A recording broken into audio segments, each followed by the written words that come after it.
Let's do a walk and talk as I find my way through the streets of Oklahoma City. So I had a date with a girl that works for SVB, that's Silicon Valley Bank. And if you haven't heard, they've kind of imploded and are going out of business and are in the middle of being bought by other entities that are bidding on them now, or have already sealed the deal, just we don't know it yet. But we were talking about it, and she was kind of emoting to me of how much stress and pressure she felt, the way that when a new company comes in, like all the benefits go down, everything goes down, and it's just not very good for the people that are working it.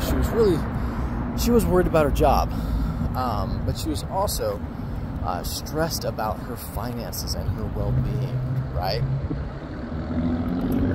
And we were talking about some other things. She had some real estate. I've got a big real estate background, and so we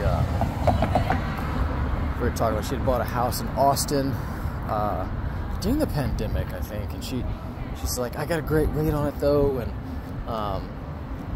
and she's turning into a short-term rental now, and she's giving it over to a management company.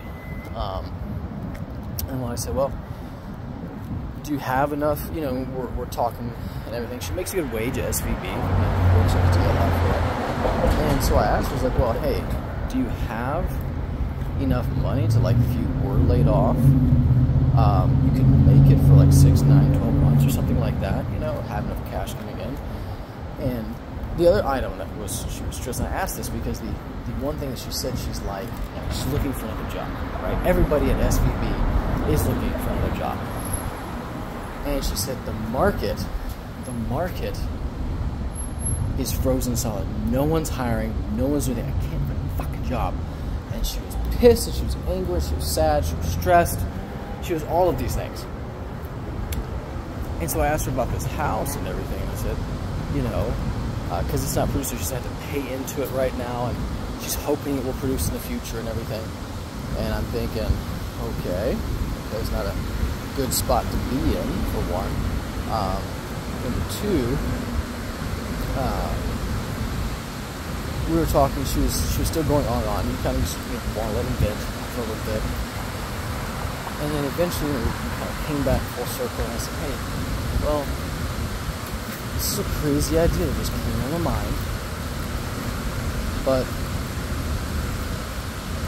if you can survive for 6 to 9, 12 months with what you got, and by the way, I missed this in the story. I asked her, hey, can you survive for, 6, 9, 12 months without a job? And she said, she's like, I could if it was for this damn house. That is exactly the way she said it. So I told her that. I said, hey, it's a crazy idea, crazy thought, but why don't you just sell the house? It seems to be causing you a lot of stress and anxiety, and like you said, you could do it pretty easily if you didn't have a damn house. With a great rate, by the way. And so she's like, no, I want to be an investor, I want to invest. And it kind of goes into some history of hers, their parents, that they never taught her to invest, and she wants to, there's this emotional connection, she wants to prove it right, you know. And again, housing is a great investment, don't get me wrong, you just got to do it well, like anything. So my point with this story is that I feel like this is where a lot of people are going to be, especially in the next 12 months. We are sitting at the edge of a Category 5 financial hurricane, the likes that we haven't seen. And it's not going to be one, I'm convinced, it is not going to be one like 2008. It's not going to be this wall we hit and everything crumbles in 3 months. I think the crumble could be in 2 to 3 years, right? Which is even worse for newbies or people that aren't in the know. Because what's going to happen, if this is true, what's going to happen is all of the newbies are going to keep, or the people that just think that it just goes up. Hey, if the market gets cut by 10, 15%, hey, we got a 15% discount. Prices just go up, right?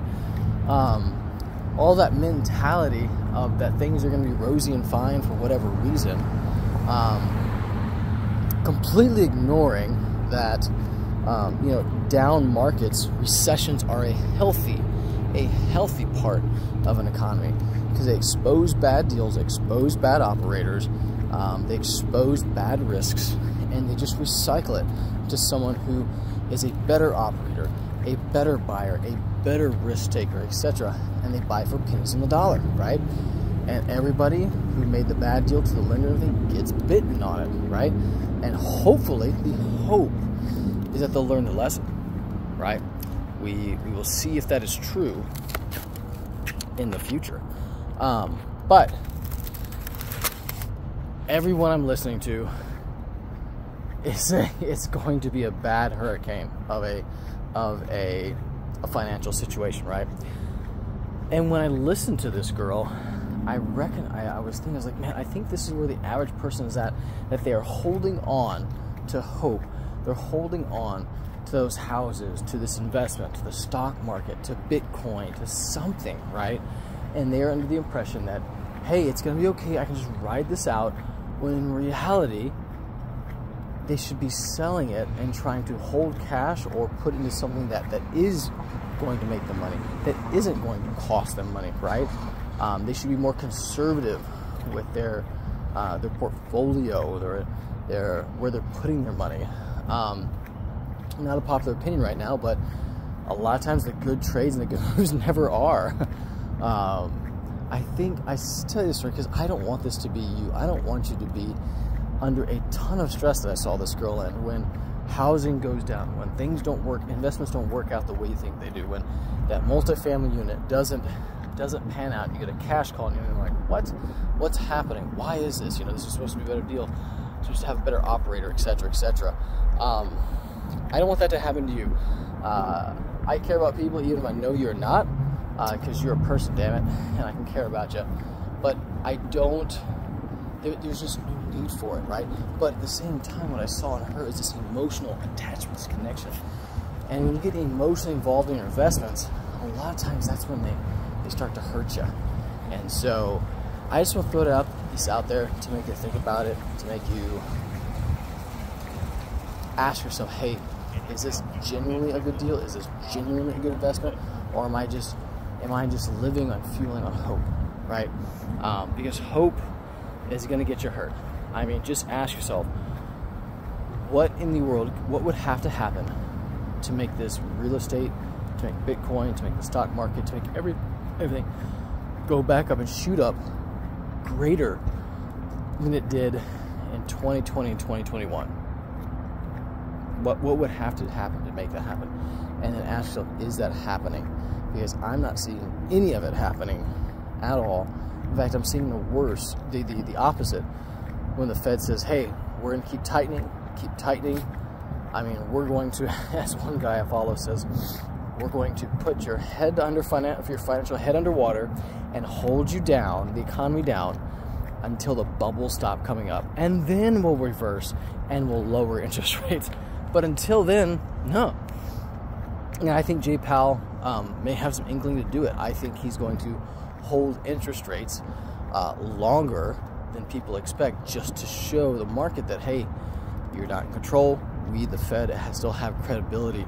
And at the same time, that's what's going to really fight inflation. So I don't know when that's going to be, how long it's going to be till it cracks, but I am glad where I've got my assets at, my investments at.